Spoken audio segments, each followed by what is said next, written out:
आदरणीय राधे श्याम कथुरिया जी द्वारा, जो कि इस समिति के अध्यक्ष भी हैं, एक व्याख्यान प्रस्तुत किया जाएगा, जिसमें प्राकृतिक रूप से अपनी शारीरिक और मानसिक स्वास्थ्य को कैसे सुधार करें के विषय में हम सभी का मार्गदर्शन करेंगे। अब मैं ज्यादा समय न लेकर आदरणीय श्री राधे श्याम कथुरिया जी से आग्रह करता हूँ कि आज का कार्यक्रम शुरू। मैं आप सब लोगों का बहुत बहुत आभारी हूँ कि आप लोगों ने टाइम निकाला। हम लोग जगत गुरु उत्तम सेवा समिति से हैं और ये वेलनेस का काम देखती है और हमारा उद्देश्य है कि हम लोगों को जीरो मेडिसिन पे लेके आए, कि जो लोग दवाइयाँ खा रहे हैं, हम लोग दवाइयों से मुक्त होना चाहते हैं। तो उसके लिए हम लोगों को मेन समझना पड़ेगा कि हम बीमार क्यों हैं और क्या गलती कर रहे थे अब तक। तो अगर वो गलती सुधार ली जाए तो हम ठीक हो जाएंगे।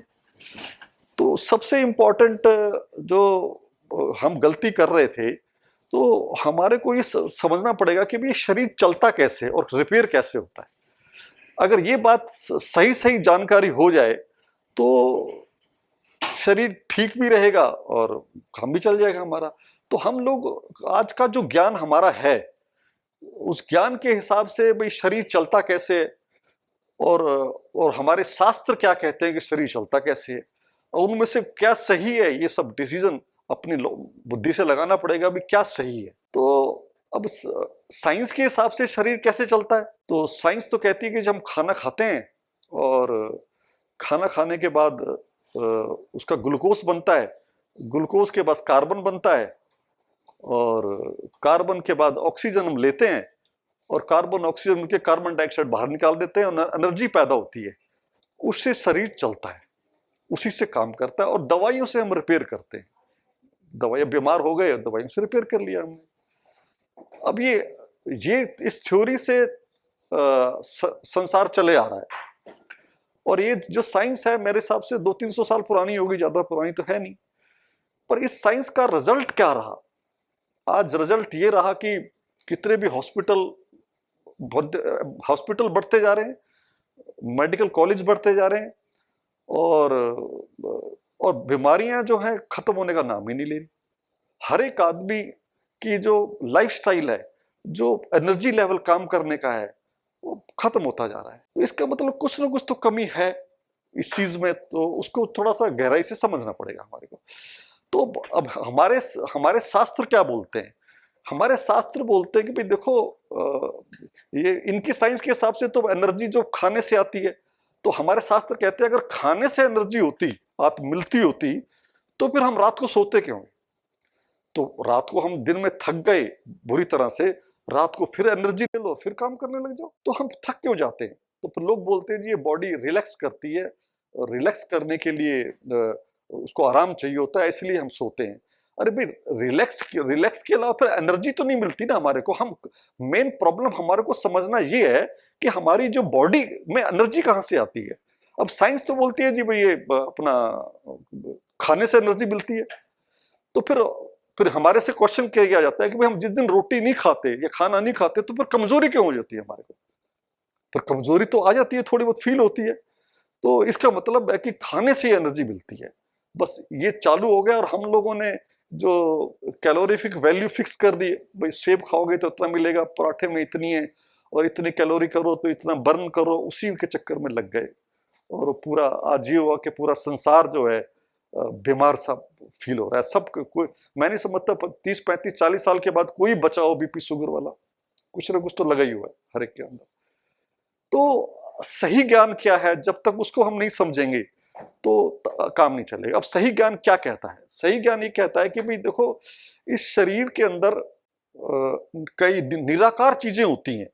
अब निराकार चीजें, अब साइंस जो है, साइंस तो कहती है जिस चीज को देख नहीं सकते, जिसको नाप नहीं सकते, जिसको तोल नहीं सकते, वो होती ही नहीं। अब ये बड़ी अजीब सी बात है, मन को ना तुम देख सकते हो, ना तोल सकते हो, ना नाप सकते हो, क्या मन नहीं होता क्या? तो वो तो इसका मतलब तो मन तो होता है। अब किसी चीज के नहीं मानने से वो चीज हट तो नहीं जाएगी। अब साइंस तो मानती नहीं इन चीजों को, निराकार चीजों को। तो हमें, जब तक हम इन निराकार चीजों को नहीं मानेंगे, भाई शरीर के अंदर निराकार चीजें भी होती हैं, तब तक हम स्वस्थ भी नहीं हो सकते। बाकी दूर की बात रही, उससे क्या फायदा होना है क्या नहीं होना। अब इस शरीर के अंदर कुल जमा टोटल 20 चीजें होती हैं, जिसमें एक ही चीज है जो स्थूल है, बाकी 19 चीजें सारी की सारी जो है ना वो निराकार है।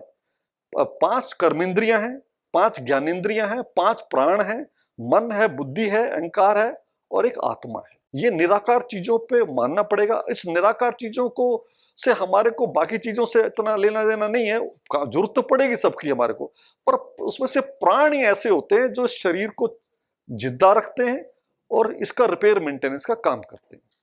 तो उसमें आपको आगे जो चीज मैं बता रहा हूं एक भी चीज मेरी नहीं है, इसमें सारी चीजें शास्त्रों की हैं, सब श्लोकों से ली हुई हैं और सारा जो बुक में है वो बुक भी लाया हूं, को पढ़ना चाहे तो पढ़ भी सकता है। अन्नमूलकथा शक्ते या विप्रेतास्ति वैद्यकै तन्मृषात्वेन च ज्ञेयं प्राणास्तित्वं विचक्षणे। अध्याय 3 श्लोक नंबर 30। अब ये वही जो बात मैं कह रहा था कि ये कहते हैं शक्ति का मूल कारण अन्न है, ये गलत है। जब तक हम शरीर प्राणों से चलता है इसको मानना ही पड़ेगा। तो ये जो मैंने बात बताई थी, जो मैं इसलिए इसको दिखा रहा हूं कि भाई ये मेरी बात नहीं है, ये सब शास्त्रों की बातें हैं सारी। अब इसमें जो बातें भाई अगर अन्न से ही शरीर चलता होता तो फिर आदमी की मृत्यु ना होती। ये श्लोक है, क्योंकि इतना बहुत एक एक श्लोक को डिटेल में तो बहुत टाइम लग जाएगा। तो अब ये जो मेन बात है, ये जो मैंने कहा था भी जो कैलोरी सिस्टम है, ये कैलोरी सिस्टम जो है ये गलत है। अगर कैलोरी सिस्टम ठीक होता तो जो हमारे जैन भाई हैं 2-2 महीने को उपवास रखते हैं, तो फिर उनको एनर्जी कहां से मिलती है? तो एनर्जी का सोर्स जो है वो अन्न नहीं है। और दूसरा फिर अगर जो लोग फास्टिंग उसके अलावा जैसे अब सेब है, अब सेब में और टमाटर है, उसपे कैलोरीफिक वैल्यू बहुत कम होती है। अब चीनी की कैलोरीफिक वैल्यू बहुत ज्यादा होती है। अब 100 ग्राम चीनी की कैलोरीफिक वैल्यू जो है वो 2000 कैलोरी होती है। तो क्या 2000 कैलोरी हम लोग एक बार खा लें और बाकी कुछ ना खाएं तो क्या दिन चल सकता है हमारा? क्या हम जिंदा रह सकते हैं क्या 100 ग्राम चीनी से? तो ये सारी चीजें, एक कैलोरीफिक वैल्यू, ये सारे सिस्टम गलत हैं।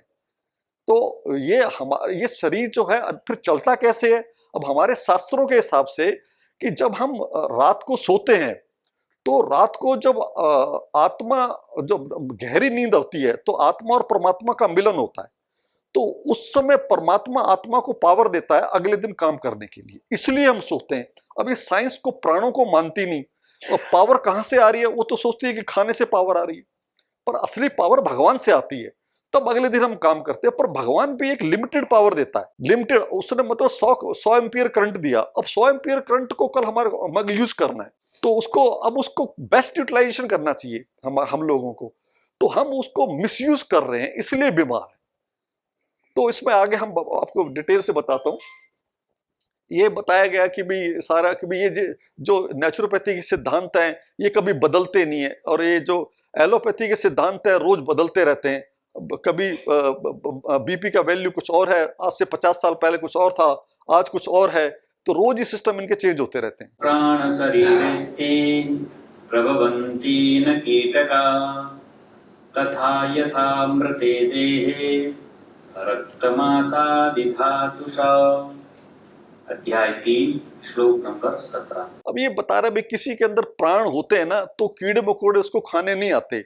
अगर किसी के अंदर प्राण निकल जाए तो 2 मील ऊपर से भी चील को पता लग जाता है, वो खाने को आ जाता है। तो कोई चीज तो अंदर ऐसी है ना जिससे हम रक्षित हैं, जो निराकार रूप में है। उन निराकार चीजों को मानना पड़ेगा। अब ये मेन है कि ये शरीर का ये जो शरीर हमारा कैसे बना हुआ है। तो जो हमारे शरीर के अंदर एक शरीर है जो दिखाई देता है, उसके नीचे 4 शरीर और होते हैं। जैसे सबसे पहले जो है वो अन्नमय कोश कहलाता है, फिर दूसरा है प्राणमय कोश, फिर मनमय कोश, फिर आनंदमय कोश, फिर विज्ञानमय कोश, बीच में आत्मा होती है। ये हमारे शरीर का पूरे शरीर का स्ट्रक्चर है। अब स्ट्रक्चर को, ये स्ट्रक्चर, बाकी चीजें तो निराकार हैं, एक ही चीज है जो साकार है, जो स्थूल रूप में है। अब कोई अगर गाड़ी है, मान लो कोई 1 करोड़ रुपए की गाड़ी है, और उसका जो मैकेनिक है अगर उसको पूरे पार्ट्स का नॉलेज ही नहीं है तो क्या वो गाड़ी रिपेयर कर पाएगा? अब आज की साइंस को ये निराकार चीजों के बारे में कुछ पता ही नहीं कि निराकार चीजें होती भी हैं नहीं भी होती। उनके तो टेस्टों में कोई आती नहीं, ना मन को टेस्टों में आएगा। तो इस सब चीजों में को हमारे को पूरे शरीर को सबको मानना पड़ेगा। अब ये प्राणमय शरीर है, अब ये इसमें जो प्राणमय शरीर है ये 5 प्राण और 5 कर्मेंद्रियों से बना होता है। अब ये 5 प्राण होते हैं। अब ये अब उदान, विज्ञान, अपान, समान, और इनके 5 प्राण क्या क्या काम करते हैं। जैसे उदान है, ये नर्वस सिस्टम को देखता है। विज्ञान है, ये सर्कुलेटरी सिस्टम को देखता है। अपान है, ये एक्सक्रीटरी सिस्टम को देखता है। एक डाइजेस्टिव को देखता है, रेस्पिरेटरी को देखता है। तो ये प्राण ही शरीर में काम करते हैं। तो फिर हम लोग कहते हैं फिर अगर खाने की जरूरत नहीं है तो फिर हम खाना खाते क्यों हैं? तो खाने की जरूरत नहीं है तो फिर हम खाना खाते क्यों हैं? तो खाने की जरूरत है। खाना एक बिल्डिंग मटेरियल है। तो बिल्डिंग मटेरियल है तो खाना जो हम खाते हैं तो उससे शरीर के सेल्स बनते हैं। हम अगर न्यूट्रिशियस खाना खाएंगे, अच्छा खाना खाएंगे तो अच्छे बॉडी के सेल्स बतेंगे। पर उससे कौन सा सेल कहाँ फिट होना है, ये टीवी यहाँ फिट होना है या एसी वहां फिट होना है, इस टीवी थोड़ी डिसाइड करेगा कि मेरे को कहाँ फिट होना है। इसका मतलब अंदर कोई ऐसा ड्राइवर है, वो तय करता है कि मेरे को ये विटामिन यहाँ फिट होना चाहिए, ये यहाँ होना चाहिए। ये सामान खुद डिसाइड नहीं कर सकता कि मेरे को कहाँ फिट होना है। ये खाने का चीज तो एक सामान है, एक बिल्डिंग मटेरियल है। वो बिल्डिंग मटेरियल अच्छा चाहिए हमारे को, ऐसा मटेरियल चाहिए कि जिससे हमारे सेल्स अच्छे बने। हमारे को, हम तो खाते समय ये भी नहीं सोचते कि हमें जो जिस पर्पज से खाना खाया जा रहा था वो उससे वो चीज मिल भी रही है नहीं मिल रही। हमने उसको आग पे डाल के और सब खराब कर लिया उसको, उसके विटामिन उड़ गए। कुछ भी चीज को आग पे डालो तो 50% चीजें उड़ जाती हैं उसमें। तो हम तो वो भी नहीं सोच रहे। तो सबसे पहले कि हम, ये आज का जो मीटिंग है भाई, हमारा शरीर स्वस्थ कैसे हो, तो स्वस्थ शरीर की डेफिनेशन क्या है, हम एक स्वस्थ शरीर किसको बोलते हैं, तो उसका भी एक श्लोक है, मैं आपको बताऊंगा। देहवक्त्रचोषणस्य समतालागवं सुखं छूततीक्ष्णा गाढनिद्रा च मनसोऽपि प्रसन्नता शरीरे कर्म साम्राज्य अनालस्यं च कर्मसु स्वतः स्वेदोगमकाले स्वास्थ्यतां लक्षयन्ति। अध्याय 1 श्लोक नंबर 24। अब बताओ, जो ये डेफिनेशन हमारे शास्त्रों में बताई गई है ये WHO के पास भी नहीं है। अब ये क्या कहती है कि स्वस्थ शरीर की क्या डेफिनेशन है। पूरे शरीर में एक सी गर्माहट होनी चाहिए। पैर कभी ठंडे हो जाते हैं, सिर गर्म हो जाता है तो आदमी बीमार है। फिर शरीर पे हल्कापन होना चाहिए, हमेशा शरीर को सुख की अनुभूति होनी चाहिए, दिन में 2 बार अच्छी भूख लगनी चाहिए, रात को गहरी नींद आनी चाहिए, मन उसका खुश अपना प्रसन्न होना चाहिए, और अपना जितना भी अपना जो एक्सक्रीटरी सिस्टम है उसका सही काम करना चाहिए, और काम करने में उत्साह होना चाहिए। तो ये 9 लक्षण है कि 9 लक्षण अगर किसी आदमी के अंदर, अब इसमें से किसी के अंदर 3 है, किसी के अंदर 2 है, या किसी के अंदर 8 है, तो जो कम है उसको कैसे बढ़ाया जाए। तो एक टारगेट है हमारा, ये भाई ये टारगेट है, इस टारगेट को अचीव करना है। तो टारगेट को अचीव करेंगे तो टारगेट का पता होगा तो अचीव करेंगे हमारे को। अभी तो टारगेट का ही नहीं पता हमारे को कि टारगेट की डेफिनेशन क्या होनी चाहिए हमारी। तो टारगेट ये हमारे को मिल गया कि भाई टारगेट जो है ये अपना ये 9 चीजें आदमी के अंदर ठीक हो तो वो स्वस्थ आदमी कहलाता है। पर ये स्वस्थ आदमी ये चीजें 9 कैसे आएंगी, तो वो आगे इसका श्लोक बताएगा। पूर्ण सत्यायुते प्राणे लाघवं वपुषो भवेत् धातूनामपि निर्मल्यम् आकारे रुचिरोऽपि च। अध्याय 11 श्लोक नंबर 13। अब ये क्या कहता है कि भी देखो, जो रात को हमारे को प्राण शक्ति मिली थी भगवान से, तो अगर हमारे शरीर में प्राण शक्ति पूर्ण मात्रा में अवेलेबल है तो उसके अंदर ये लक्षण पैदा हो जाएंगे कि उसका जो शरीर है एकदम से हल्का महसूस होगा उसको, और उसकी जो धातुएं जैसे हमारे यहाँ बोले जाते हैं रक्त, रस, मांस, मज्जा, आप उसको कहते हो कि ब्लड रिपोर्ट जो है वो उसकी ठीक होगी, और उसकी बुद्धि तीक्ष्ण होगी, और उसका जो शरीर है वो बड़ा सुंदर शरीर होगा। ऐसा नहीं कि पेट बढ़ा हुआ है, सिर पीछे से निकला हुआ है। तो वो जब शरीर के अंदर प्राण शक्ति कम हो जाती है तब जाके ये सारे सिम्टम्स आते हैं। गला भर गया, मुंह चौड़ा फैल गया, शरीर फैल गया, तो प्राणों की अंदर कमी पड़ गई, प्राण शक्ति कम हो गई उसके अंदर, तो वो डिटॉक्सिफाई नहीं कर पा रही प्राण। तो प्राण शक्ति कहाँ चली गई, पहली बात तो जो हमारे रात को मिली थी, तो तो वो कहाँ चली कहाँ गई जो हम इतने बीमार पड़ गए? कहीं ना कहीं तो वेस्ट करी गई हो हमने। तो हम लोगों को जो मेन हमारा जो प्राण शक्ति कैसे शरीर के अंदर बढ़े, तो हम अपने सेंटर में लोगों को ले जाते हैं और उनको 5 दिन रखते हैं। तो हम कुछ नहीं करते, हम प्राण शक्ति को कैसे बढ़ाया जाए, तो बढ़ता है तो बीपी, शुगर, अपने आप बीमारियां सब अपने आप ठीक हो जाती है 5 दिन के अंदर। जो जो साइंस ये कहती है कि बीपी कभी ठीक ही नहीं हो सकता, शुगर कभी ठीक ही नहीं हो सकता। तो मेन प्राण शक्ति को शुगर का नहीं पता, शुगर क्या होता है, उसको ये नहीं पता कि डायबिटीज क्या होता है, क्या क्या ब्लड प्रेशर क्या होता है। उसके लिए तो इम्प्यूरिटीज हैं। आप वो प्राण शक्ति बढ़ाओ अपनी, और वो अपने आप बीमारियों को खत्म कर देगी। तो प्राण शक्ति आखिर जो हमारे को रात को मिली थी वो गई कहाँ, और हम बीमार क्यों पड़ गए? तभी तो बीमार पड़ गए हम लोग कि जो प्राण शक्ति जो रात को मिली हमने कहीं के वेस्ट कर दी उसको। तो वो प्राण शक्ति 4 जगह से हम लोग वेस्ट कर रहे हैं। अगर चारों जगह हम प्लग कर दें तो अपने आप पानी ऊपर बढ़ जाएगा। तो चारों चीजें प्लग करनी पड़ेगी। अगर हमने एक भी चीज को प्लग किया तो फिर वहां से पानी निकल जाएगा, तो फिर बीमार पड़ गए हम लोग। तो पहला रीजन जो है, जो हम लोग प्राण शक्ति को वेस्ट कर रहे हैं, हम ज्यादा खाना खा रहे हैं और गलत खाना खा रहे हैं। खाना खाने में एनर्जी वेस्ट होती है, खाना से एनर्जी मिलती नहीं है। पहले तो ये फतूर दिमाग से निकालना पड़ेगा कि खाने से एनर्जी मिलती है। खाना खाने में बॉडी की 50 से कोई 80% कहता है, कोई 70% कहता है, कोई 50% कहता है, पता नहीं क्या है, पर बॉडी की एनर्जी वेस्ट होती है। खाना अपने आप नहीं पचता कभी। जो जितना हम ज्यादा गरिष्ठ खाना खाएंगे, जितना तला भुना खाएंगे, उतनी ज्यादा एनर्जी वेस्ट होगी हमारी। तो हमारे को हल्का खाना खाना है और कम खाना है। और कम कितना खाना है भी? खाते खाते खाते अगर हमारे को डकार आ गया तो मतलब पेट आधा भर गया है, तो वहां खाना वहीं छोड़ देना चाहिए। पेट भर खाना कभी नहीं खाना चाहिए।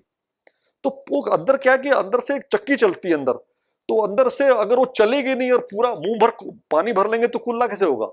तो कुछ पेट हल्का रखना पड़ेगा ताकि वो पूरा डाइजेशन हो सके। और दूसरा, खाना हल्का होना चाहिए जिसमें बॉडी की शक्ति जो है, प्राण शक्ति जो कम से कम वेस्ट हो। और वो कैसा होना चाहिए मैं आगे बताऊंगा। तो पहला रीजन क्या होगा कि हम ज्यादा खाना खा रहे हैं और गलत खाना खा रहे हैं। तो हमारे को सही खाना खाना है, वो मैं आगे बताऊंगा। अच्छा, दूसरा रीजन क्या है कि भाई हम लोग दिमाग में अशांति बहुत है। तो इसमें हमारे कहा जाता है कि भाई ये देश, ये जो शरीर एक देश है, ये पेट जो है मध्य प्रदेश है और सिर जो है उत्तर प्रदेश है। मध्य प्रदेश को नरम रखो, उत्तर प्रदेश शांत रखो, तो ही देश ठीक हो सकता है। अब खाना कितना भी अच्छा खा लो, अगर उत्तर प्रदेश ठीक नहीं है तो कुछ नहीं होने वाला। वो आदमी का खाना पचेगा ही नहीं, क्यों? एनर्जी तो वेस्ट हो गई उसको गलत सोचने में। अब किसी ऊपर गुस्सा कर दिया हमने, तो गुस्सा करने से एनर्जी वेस्ट हो गई रात की जो मिली थी हमारे को। तो अब सामने वाला सुधरे ना सुधरे, हमने अपना नुकसान कर लिया। तो हमें कोई ना कोई ऑप्शन ढूंढना चाहिए कि भी कम से कम गुस्सा आए। अब ऑफिस तो चलाना है, गुस्से की एक्टिंग करनी पड़ेगी, फिर कुछ ना कुछ सोल्यूशन निकालना पड़ेगा कि कई लोग होते हैं जो अंदर से गुस्सा कर लेते हैं, कई होते हैं बाहर से गुस्सा करते हैं। अब सिस्टम के लिए चलाना है तो गुस्सा तो करना पड़ेगा, कभी करना ही पड़ जाता है। तो फिर वो कैसे कर रहे हैं वो फिर मैं आगे बताऊंगा कि भाई लाइफस्टाइल कैसे होना चाहिए। तो हमारे को कम से कम गुस्सा करना चाहिए ताकि मन शांत रहे और एनर्जी वेस्ट कम हो हमारी। तो पहला क्या होगा कि हम लोगों को कम खाना खाना है, सही खाना खाना है। दूसरा, दिमाग शांत रखना है। तीसरा, कि जो भी फॉरेन मटेरियल है, ये जो दवाइयां खाते हैं हम, ये भी एक फॉरेन मटेरियल है। तो फॉरेन मटेरियल जब बॉडी में जाता है तो प्राण शक्ति कहती है तो मेरा खाना नहीं है। अब मेरा खाना नहीं है तो फिर सारी शक्ति, अब प्राणों का काम क्या है? शरीर को जिंदा रखना। और वो जिंदा रखने के लिए कोई चीज अगर उसमें जहर डाल दिया हमने, वो कहती है भाई अभी तो इसका टाइम नहीं आया मरने का, अब इसको जिंदा जिंदा तो रखना है। तो सारी बॉडी की एनर्जी जो उसको प्राण शक्ति कहते हैं, उन दवाइयों को निकालने में खर्च हो जाती है। अब निकालने में खर्च हो जाती है तो फिर जब खर्च हो जाए, जब बचेगी नहीं। अच्छा, जब हमारा बॉडी रिपेयर का काम कब होता है? जब शरीर के अंदर को प्राण शक्ति बचेगी। हमने वेस्ट कर ली खाने में, हमने वेस्ट कर ली गुस्से में, हमने वेस्ट कर ली दवाई खा के, और तो फिर बॉडी रिपेयर कौन करेगा? कौन सी एनर्जी आएगी बाहर से हमारे को करने वाली? तो चौथा रीजन क्या है कि जो लोग काम वासना में ज्यादा पड़े रहते हैं, तो उन लोगों की एनर्जी भी, वो लोग भी बीमार ही रहते हैं। तो इन सब चीजों को हमारे को कंट्रोल करना पड़ेगा, और तभी आगे हम, जब बॉडी के अंदर एनर्जी बढ़ेगी अब हमारे से गलती क्या हो रही है? हमारे से गलती ये हो रही है कि जैसे हम बीमार हुए, अच्छा हम बीमार हुए, हमें बुखार हुआ। अब बुखार क्यों हुआ? जब प्राण शक्ति हमने जब जिंदगी में गलत खाया, कभी जो भी अब शरीर है कि कुछ ना कुछ गलत खा लेगा, समोसे खा लिए, ये खा लिया, वो खा लिया, तो जितना हम पहली बार हवा के अंदर भी टॉक्सिन है हमारे अंदर, फिर हम जो फ्रूट खा रहे हैं उसके अंदर भी केमिकल लगे हुए हैं, तो एक सारे सब चीज जा तो शरीर के अंदर रही है, तो अब ये बॉडी उसको निकालेगी।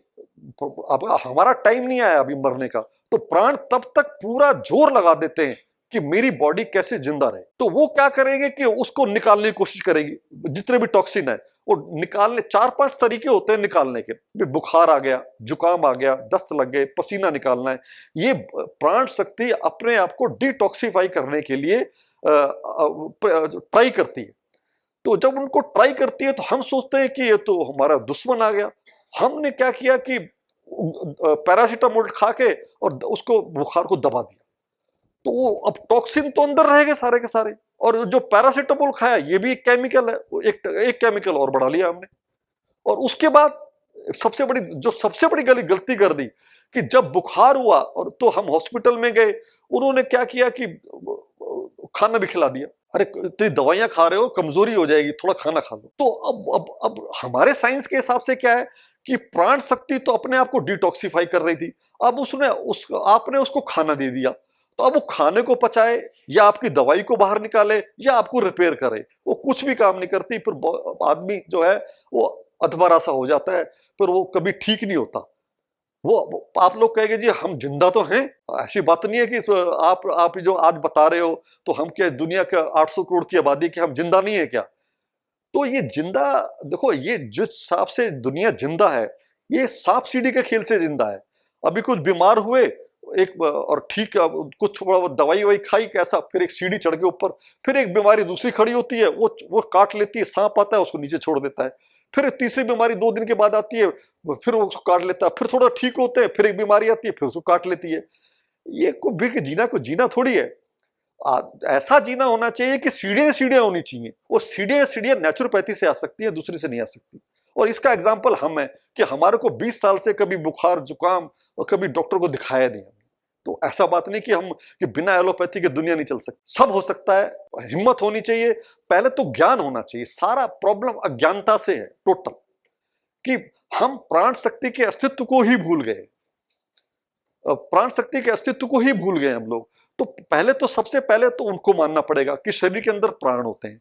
और दूसरा जो हमने बताया था कि भाई खाना कैसे होना चाहिए, तो खाना जो है ये शरीर जो हमारा पंच महाभूतों से बना हुआ है, और पंच महाभूत का पृथ्वी तल जल तेज वायु आकाश, ये इन चीजों से हमारा शरीर बना हुआ है, और यही हमारे अन्न भी है, यही हमारी औषधि भी है, ये अन्न भी है, यही है हमारा, और इन्हीं से हम ठीक भी होंगे। तो हम लोग जैसे आकाश तत्व है, अब आकाश तत्व कैसे मिलेगा मैं नहीं समझता, बड़े बड़े संतों को नहीं पता, बाकी तो जो आध्यात्मिक लोग हैं, तो बाकी तो आम लोगों को तो क्या पता होगा भाई आकाश तत्व कैसे मिलेगा। आकाश तत्व का एक हमारा पार्ट है, वो भी हमारा भोजन है, और वो भोजन एक नहीं मिलेगा हमारे को तो फिर शरीर में कमी रह जाएगी हमारी। तो आकाश तत्व कैसे मिलेगा? तो आकाश तत्व जो है सिर्फ और सिर्फ फास्टिंग से मिलता है। आकाश तत्व मतलब आकाश माने खाली जगह। जब हम अपना इंटेस्टाइन को खाली रखेंगे तो फिर स्पेस अंदर जाता है, तो फिर हमारे शरीर में के अंदर आकाश तत्व की पूर्ति होती है। अब हमने कभी हमारा जो 32 फुट की नली है उसको कभी खाली छोड़ा ही नहीं, एक खाया, दूसरा खाया, दूसरा खाया, तीसरा खाया, वो कभी खाली नहीं होती, तो आकाश तत्व तो कैसे पहुंचेगा? तो फिर एक चीज की कमी हो गई ना हमारे यहाँ, तो हम बीमार पड़ गए। अच्छा, फिर दूसरी बात है, फिर वायु तत्व है। अब वायु तत्व क्या कहता है कि भाई पूरे शरीर के अंदर वायु तत्व जाना चाहिए, तो हमारे यहाँ 95% लोग हाफ ब्रीदिंग कर रहे हैं। अब 1 मिनट के अंदर 16 सांस ले रहे होंगे आप लोग, अब हम लोग 8-9 सांस से काम करते हैं, तो सांस 1 मिनट में कम कैसे हो?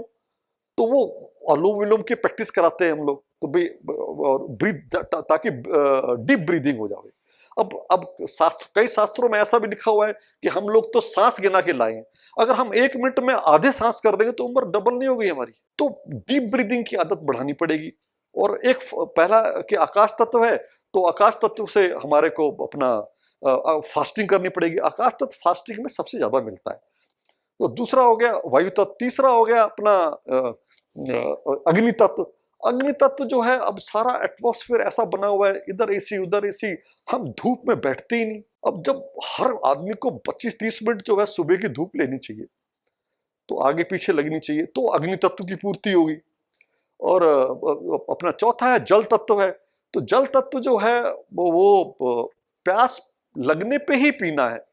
अब डॉक्टर लोग 2.5 लीटर पियो, 3 लीटर पियो, किडनी साफ हो जाएगी, वो किडनियां खराब हो रही है। अब वो बॉडी प्राण बताएंगे आपको भी कब प्यास लगी कब नहीं लगेगी। अब जितना आप रॉ फूड खाओगे, फ्रूट्स वगैरह, सलाद वगैरह, तो प्यास लगेगी भी नहीं। प्यास हमेशा तले भुने और मसाले वाली चीजों से लगती है। अब 2 दिन मत छोड़ के देख लो, मसाले वाली चीजें खाओ, आपको प्यास ही नहीं लगेगी। मेरे को 2 साल से प्यास नहीं लगी, मैं आपके पास आया कभी पानी नहीं पीता। तो क्या हमारी किडनी, मेरे पास 20 साल का रिकॉर्ड है, पूरे टेस्ट हैं, मेरी किडनी क्रिटिन लेवल 0.7 जो होता है सबसे कम माना जाता है, 0.69 रहता है। तो फिर ऐसा नहीं है कि ये जो बोल देते हैं कि ये 2.5 लीटर पानी पियो, 3 लीटर, अरे बॉडी अपने आप बताएगी, प्राण बताएंगे आपको। हर चीज, सब चीज का इंडिकेशन होता है, वो सब चीज का। जैसे हम बुखार हो गया, अब बुखार में जीभ हमारी खराब हो जाती है, तो प्राण कहते हैं भाई अभी मुंह में कुछ मत डालो, मैं कुछ काम कर रही हूं। हर चीज का इंडिकेशन है उसका, पर वो इंडिकेशन समझने वाला चाहिए उसको।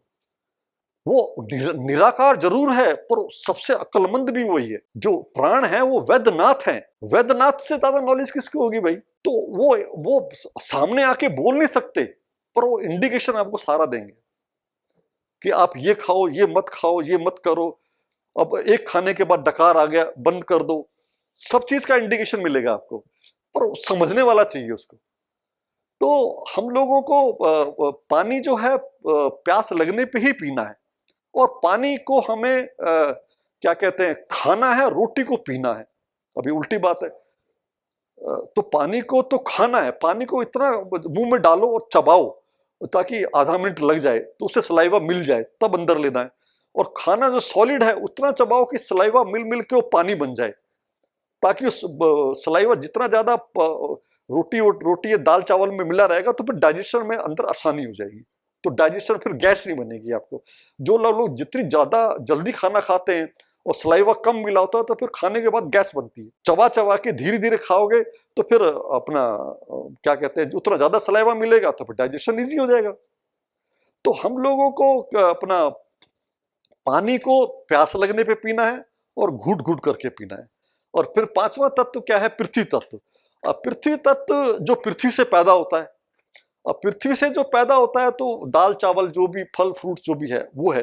तो हम लोगों को उसमें 80% जो है सब्जियां और फ्रूट्स लेने चाहिए, और 20% अनाज लेना चाहिए। आज हमारे यहाँ दाल चावल, राजमा चावल और दोनों अनाज, सब्जी का पता ही नहीं।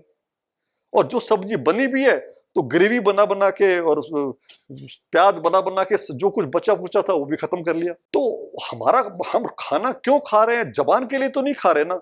हम जबान के लिए अगर हमारे को न्यूट्रिशन वैल्यू पता हो साइंस के हिसाब से भी, कि भाई आप अगर किसी चीज को ज्यादा तला भुना जाए तो उसमें कुछ बचता ही नहीं, तो फिर हाँ, हमारे यहाँ सेंटर में फिर हम स्टीम्ड वेजिटेबल खिलाते हैं, तो भाई उसमें कम से कम कुछ तो वैल्यू बची रहे। फिर तलने भुनने का तो प्याज तो ग्रेवी सिस्टम जो पंजाबी नॉर्थ इंडियन सिस्टम है, वो सिस्टम बिल्कुल खराब है।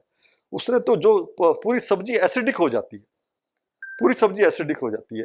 तो फिर खाना जो है वो कैसा होना चाहिए कि भाई खाने की 3 क्वालिटी हैं। भाई खाना जो है जैसा भगवान ने जिस रूप में दिया है वैसा का वैसा खाना खाना चाहिए, उसमें कुछ प्रोसेस ना किया हो। सीधी सी बात है, अगर मुंह में डालते समय ये देखो कि प्रकृति ने, भगवान ने जैसा बनाया वैसा का वैसा है, या हमने कुछ इसमें प्रोसेस कर दिया, आलू का चिप्स बना दिया, कुछ का आग लगा दिया, तो कुछ बचा ही नहीं उसमें। तो हमारे को ये देखना है कि वो जो चीज भगवान ने जिस रूप में जैसे दी है वैसे का वैसा लेना है। नंबर 2, वो फ्रेश होना चाहिए। अब सेब है, अब वो सड़ जाए थोड़ी खाना है हमारे को, वो फ्रेश भी होना चाहिए। और नंबर 3, वो खाना जो हम खाते हैं और जो भी बाहर के प्रोडक्ट है वो अल्कलाइन होने चाहिए, एसिडिक नहीं होनी चाहिए। हम सब्जियां जितनी भी तलते हैं भूलते हैं सब एसिडिक हो जाती हैं। तो एसिडिक चीजें फिर वो हमारे लिए अंदर पॉइजन हो जाता है। फिर बॉडी कहती है मेरे को तो अल्कलाइन चीज चाहिए, तो फिर उसको निकालने में खराब हो जाती है। तो फिर अगर कोई आदमी ये सोचे कि भी जैसे पृथ्वी जल तेज वायु आकाश और सबको 20-20% नंबर भी दिए जाएं, तो हर एक आदमी अपने आप को सोचे कि मेरे को कितने नंबर मिलने चाहिए। फिर लोग कहते हैं हम बीमार पड़ गए, तो जब 20 में से पासिंग मार्क भी नहीं मिल रहे, तो फिर बीमार नहीं पड़ेंगे तो फिर क्या होगा? हम फास्टिंग हमने की नहीं, 20% उड़ गया। डीप ब्रीदिंग की नहीं, 20 और उड़ गया। धूप में बैठे नहीं तो 20 और उड़ गया। पानी हमने 2.5 लीटर पी लिया और उड़ गया। जो सब्जी खाई थी, जो पृथ्वी तत्व था, उसमें सब्जियों का पता ही नहीं है, तो फिर नंबर क्या मिलेंगे? तो फिर हम स्वस्थ तो नहीं हो सकते। तो ये सारी बातें मैं अपनी जेब से कुछ नहीं बोल रहा, ये सारी बातें हमारे शास्त्रों की बातें हैं सारी। तो इन सब चीजों को हमारे को गहराई से सोचना पड़ेगा। पर एक बात सबसे इंपॉर्टेंट ये है कि भाई चलो हमारे को पता लग गया कि भाई हमारे को ये करना है, ये करना है। हो सकता है इसमें से कई लोगों को ये मालूम भी हो, हमने कुछ दूसरे ढंग से बता दिया हो, और हो सकता है किसी को मालूम भी हो, मैं नहीं कहता नहीं मालूम हो। वो कहते हैं सब कुछ मालूम है हमारे को, पर ये होता नहीं है हमारे से। हमारे सामने समोसा आ गया, हमारे सामने कुलचे आ गए, तो हम तो छोड़ नहीं सकते। हम तो ये नमक है तो ये कम नहीं कर सकते। तो हम लोगों को मेन प्रॉब्लम ही, कई लोगों हो सकता है, मैं नहीं कहता कि हमें कोई नई बात बता रहे हैं, हम शास्त्रों की बात बता रहे हैं। शास्त्र सबके लिए ओपन है। कहीं ना कहीं से किसी ने एक बात सुनी होगी, किसी ने 2 सुनी होगी, किसी ने 3 सुनी होगी, हमने हो सकता है 5 इकट्ठी बता दी हो, कोई नई बात नहीं बताई है खास। पर सबसे बड़ी प्रॉब्लम क्या है कि वो कहते हैं हमें सब बातें पता है पर ये होती नहीं। तो प्रॉब्लम ये है कि ये चीज कैसे हो, वो उस पर फिर मैं आपको आधा घंटा और बताता हूँ कि भाई वो चीजें कैसे इसको कंट्रोल करें हम मन को, तो ये सब चीजें होने लग जाए। और फिर जब होने लग जाएंगी तो फिर सब स्वस्थ हो जाएंगे इस दुनिया में। तो तो उससे पहले कि भी हम इन चीजों को कैसे कंट्रोल करें, उस सबसे पहले हमारे को ये समझना पड़ेगा कि भाई हम आखिर चाहते क्या है। जो मैं नाम का चीज है, वो मेरा नेचर क्या है, मैं अगर अपने नेचर को समझ लूं तो फिर प्रॉब्लम सॉल्व हो जाती है। तो मेरा जो नेचर है, वो नेचर क्या कहता है कि इस दुनिया में कोई भी आदमी मरना नहीं चाहता, मरने से डरता है। ये हो गया, बीपी बढ़ गया मैं मर जाऊंगा, मेरे शुगर बढ़ गया मैं मर जाऊंगा, और डॉक्टर के पास भागे भागे जाता है। मरने से डर लगता है हर एक आदमी को। तो मान लो एक आदमी 100 साल का हो गया, तो 100 साल का हो गया तो उससे पूछा गया जब तो अब तू जाओ इस दुनिया से, बहुत टाइम हो गया, दूसरा आदमी इंतजार कर रहा है। तो कहता है जी मैं ठीक हूं, मेरा शरीर भी ठीक है, मन भी ठीक है, तन भी ठीक है, मेरे को 100 साल और मिलनी चाहिए। 100 साल फिर भी दे दिए उसको, चलो 200 साल हो गए, अब यमराज जी आते हैं, अब तो चलो भाई। वो कहता है भाई जब मेरा मन भी ठीक है, तन भी ठीक है, मेरे को और भी टाइम दिया जाए। तो कहने का मतलब है कि कोई आदमी मजबूरी में जाता है इस दुनिया से, जाना कोई नहीं चाहता। तो अब फार्मूला क्या बना, हर एक आदमी इस दुनिया में अनलिमिटेड टाइम तक जिंदा रहना चाहता है। वो रहे ना रहे उसकी मजबूरी है, पर चाहता तो है। हर एक आदमी अपने दिल पे हाथ रख के देखे तो कोई भी आदमी मरना नहीं चाहता, वो कहता है मैं कभी मरूं ही ना। तो एक फार्मूला बन गया, हर एक आदमी इस दुनिया में अनलिमिटेड टाइम तक जिंदा रहना चाहता है। इसमें किसी को कंफ्यूजन हो तो फिर आगे मैं अगले टॉपिक पे चलूं। दूसरा टॉपिक है कि हर एक आदमी इस दुनिया में नॉलेज गेन करना चाहता है। आदमी रिटायर हो गया, टीवी देख रहा है, अब आप यहाँ बैठे हो, कुछ सुन रहे हो, ज्ञान प्राप्त कर रहे हो। तो नॉलेज क्या है कि जितनी मर्जी नॉलेज मिल जाए, पेट ही नहीं भरता। रिटायरमेंट के बाद टीवी देख रहे हैं, वो देख रहे हैं, ये देख रहे हैं, अखबार पढ़ रहे हैं। नॉलेज चाहिए, वो नेचर है। अब नेचर को तो कोई बदल नहीं सकता। तो हर एक आदमी अनलिमिटेड टाइम तक जिंदा रहना चाहता है, हर एक आदमी अनलिमिटेड नॉलेज गेन करना चाहता है, हर एक आदमी इस दुनिया में सुख चाहता है। किसी माँ ने बच्चों को ये नहीं बताया होगा तो दुख लो, वो ऑटोमेटिक नेचर है। तो सुख भी कितना, जितना मिल जाए कम, चाहे वो संसारिक हो या कोई भी हो। तो उसको अनलिमिटेड सुख चाहिए, अनलिमिटेड नॉलेज चाहिए, अनलिमिटेड टाइम तक जिंदा रहना चाहता है वो। फिर चौथा रीजन है कि हर एक आदमी इंडिपेंडेंट रहना चाहता है। वो अपने ऊपर बॉस नहीं चाहता, भाई मेरे को बॉस अच्छा नहीं लगता, अंदर से नेचर है। अब इसमें किसी का कोई कसूर नहीं है। फिर 5वां नेचर आदमी का ये है कि हर एक आदमी चाहता है कि दूसरा आदमी मेरे हिसाब से काम करे, मैं किसी के हिसाब से काम ना करूं। और बेटा चाहेगा बाप मेरे हिसाब से काम करे, बाप चाहेगा सारे पूरा कंपनी चाहेगी एमडी सब मेरे हिसाब से काम करें।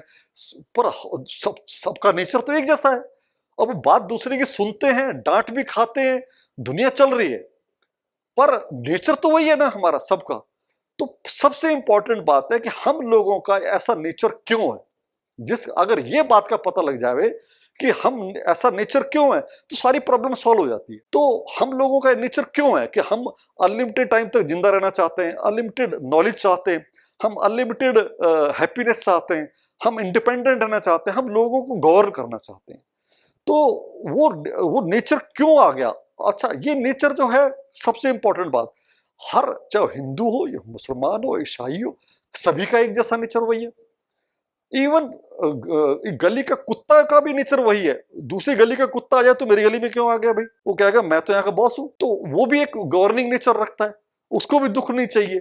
तो इसका मतलब हम सब लोगों में एक चीज कॉमन है, हम सब लोगों में। तो वो क्या कॉमन चीज है और वो क्यों है? तो सबसे इंपॉर्टेंट बात है कि हम, मैं नाम का जो चीज है, निराकार जो चीज है, वो परमात्मा का अंश है, वो कभी मरता नहीं है। अच्छा, अनलिमिटेड नॉलेज भी उसी के अंदर है, और अनलिमिटेड हैप्पीनेस भी उसी के अंदर है, और इंडिपेंडेंट भी वो रखता है, लोगों को गवर्न भी वो करता है। तो हम परमात्मा के अंश होने की वजह से हमारे बाप का नेचर ऐसा हो गया, तो बेटे का नेचर ऑटोमेटिकली ऐसा हो गया। ये बात सबसे इंपॉर्टेंट है कि इसका मतलब है कि जैसे हम बोलते हैं कि भाई ये एक मेरी कार है, ये मेरा वो है, हम ये बोलते हैं ये मेरा हाथ है, तो फिर मैं क्या हूं? ये मेरे सिर में दर्द हो रहा है, तो फिर मैं क्या हूं? तो मैं एक निराकार चीज हूं, और वो बड़े निराकार का अंश है। तो वो उसका नेचर क्या है कि वो कभी वो अनलिमिटेड नॉलेज उसी के अंदर, वो कभी मरता भी नहीं है, वो हैप्पीनेस भी उसी के अंदर है, लोगों को गवर्न भी वो करता है, सच्चिदानंद का जो बात। तो वो मेन बात है कि हम लोगों को ये बात को दृढ़ रखना पड़ेगा कि मैं अकेला नहीं हूं, ये शरीर मेरा है, मैं शरीर नहीं हूं। ये जितना भाव, जितना जिस आदमी का मजबूत होगा, उतना वो अपनी इंद्रियों पे ज्यादा कंट्रोल कर सकता है। अब ये भाव को कैसे मजबूत हो, तो ये तो भजन करना पड़ता है, कीर्तन करना पड़ता है, जो भी साधना करनी पड़ेगी, तो इस भाव से मजबूती आती जाएगी। वो किस आदमी का कितना भाव है मजबूत कि ये शरीर मेरा है, कि मैं शरीर नहीं हूं। जो आदमी जितने परसेंट 24 घंटे में अपना टाइम शरीर के लिए वेस्ट करता है, वो उतना अपने आप को शरीर मानता है। जो आदमी जितने परसेंट अपने निराकार रूप को के लिए टाइम लगाता है, वो उसको निराकार मानता है। तो अब हमारे को तो सब चीज चाहिए अनलिमिटेड। अब हम क्या कर रहे हैं, उस अनलिमिटेड चीज को लिमिटेड चीज में ढूंढ रहे हैं। ये संसार तो लिमिटेड है, हम चाहे 20,000 करोड़ रुपए इकट्ठा कर लें तो अभी पेट नहीं भरेगा, वहां पहुंच के लगेगा अभी तो भूख और है हमारी, अभी तो भूख और है हमारी, 20,000 करोड़ से काम नहीं चलेगा हमारा। तो हम, क्योंकि हम तो अनलिमिटेड चीज चाहते हैं, प्रॉब्लम यहां खड़ी हो गई कि हम अनलिमिटेड चीज को लिमिटेड संसार में ढूंढने लग गए। और वो जब लिमिटेड ढूंढने लगे तो फिर हमारे को समोसा भी चाहिए, क्योंकि हमारे को तो आनंद चाहिए, वो हमारे को तो जलेबी भी चाहिए, हमारे को ये भी चाहिए, क्योंकि मेरा नेचर है सुख चाहना, मैं उसको बदल नहीं सकता अपने नेचर को। जब बुद्धि के अंदर ये बात बैठी होगी कि ये शरीर मेरा है, मैं शरीर नहीं हूं, तो फिर उस शरीर को आदमी जो है फिर लिमिटेड चीज देगा। भाई तो तेरे को जिंदा रखने के लिए क्या चाहिए? जो चाहिए वो लो ना भाई, तुम फालतू चीज क्यों लेते हो? तो हम, प्रॉब्लम वही खड़ी हो जाती है कि हम मैं अपने आप को शरीर मान लेता हूं, शरीर मेरा है तब की। तो ये सब बातें, अब शरीर को मन कैसे काम करे, तो इसमें हमने कई वीडियो बनाए हुए हैं जो साइंटिस्टों ने बताए हुए हैं कि भाई जरा दिखाओ 2-3 वीडियो भाई साहब को। ये सारी बातें वहीं आके खड़ी हो जाती हैं। वो अपना, जैसे एक डॉक्टर साहब हैं हमारे यहाँ के, जो डॉक्टर हेगड़े, वो इतने बड़े डॉक्टर हैं, आप सोच सकते हो कि अभी वो 2006 में जब मोदी जी जो थे चीफ मिनिस्टर थे गुजरात के, तो लंदन से आ रहे थे, तो फर्स्ट क्लास में तो मोदी जी भी थे और एक हेगड़े साहब भी बैठे हुए थे। तो हेगड़े साहब जो है अपना, वो अकेले बैठे हुए थे, साइंटिस्ट हैं बहुत बड़े, उनको पद्म विभूषण अवार्ड भी मिला है, पद्म भूषण अवार्ड भी मिला है, दो अवार्ड मिले हैं, एक 2010 में मिला है, एक 2021 में मिला है शायद। तो मोदी जी उनके पास गए, जी बोलो जी मैं मोदी हूँ। बोलो जी आपको कौन नहीं जानता? तो बोले आप कौन है? बोले मैं साइंटिस्ट हूँ। तो साइंटिस्ट हूँ, तो उसने कहा भी काय के साइंटिस्ट हो? बोलो जी ऐसे ऐसे मैं कार्डियोलॉजिस्ट भी हूँ और मैं रिसर्च भी करता हूँ। तो उसने कहा भी मेरे को अपने स्टेट के लिए कुछ अच्छा करना है, तो मेरे को कुछ बताओ। तो 9.5 घंटे लगते हैं लंदन से मुंबई तक, मोदी जी पेन से लिखते रहे और वो बोलते रहे, हेगड़े साहब। तो हेगड़े साहब जो है बॉम्बे उतर गए, वो बेंगलोर चले गए, बेंगलोर के रहने वाले हैं, और मोदी जी अपना अहमदाबाद आ गए। तो 2-2.5 साल के बाद, सॉरी 2-2.5 महीने के बाद फिर अपना हेल्थ मिनिस्टर भेजते हैं उसके पास, हेगड़े के पास, कि उनको लेके आओ। अब लेके आए तो मोदी जी अपना कॉन्फ्रेंस हॉल में मीटिंग होनी थी, तो गेट के बाहर खड़े हो गए, 15 मिनट इंतजार करते रहे कि हेगड़े साहब आएंगे। मतलब मेरे कहने का मतलब इतना बड़ा डॉक्टर का इंपॉर्टेंस दे रहे हैं, वो डॉक्टर क्या कह रहा है, जरा डॉक्टर ऑन स्ट्राइक। अगर डॉक्टरों ने स्ट्राइक कर दे तो मौतें आधी हो जाती हैं, ये डॉक्टर ही दुनिया को मार रहे हैं। खुद वो कौन कह रहा है? डॉक्टर हेगड़े कह रहे हैं। Nothing to do with health. Health is completely out with the domain of doctors, hospitals, nurses, and things like that. Actually, a 14 countries, industrialized countries study showed where there are more doctors per capita, more hospitals, and more specialists, there's more death, less health, and less longevity. And they did a study prospectively for 5 years, very well controlled study, which showed collectively at the end that all systems of medicine, mark my words, all systems of medicine were equally effective on society. This was 40 years ago. People are nonplussed. People said, oh, something wrong. No, now we know everything is right. Actually, that was very, very right. You will be surprised to know doctors went on strike in several countries over the last 25 years. Different times. Saskatchewan in Canada for 3 months, 25 years ago. Bogota in Colombia for 3 months, about 20 years ago. Los Angeles County 15 years ago. Israel recently, about 2 years ago. And Dublin, about 5 years ago. Each one of these places, now audit shows in retrospect, when doctors went on strike and nurses ran the hospital, death rate almost fell down precipitously. I'm not joking. I'm seriously telling you. Whatever I say here, even a word is not outside the realm of what you think is science. I don't think that is science, but you think it is science. So I'm telling you scientific quote-unquote evidence.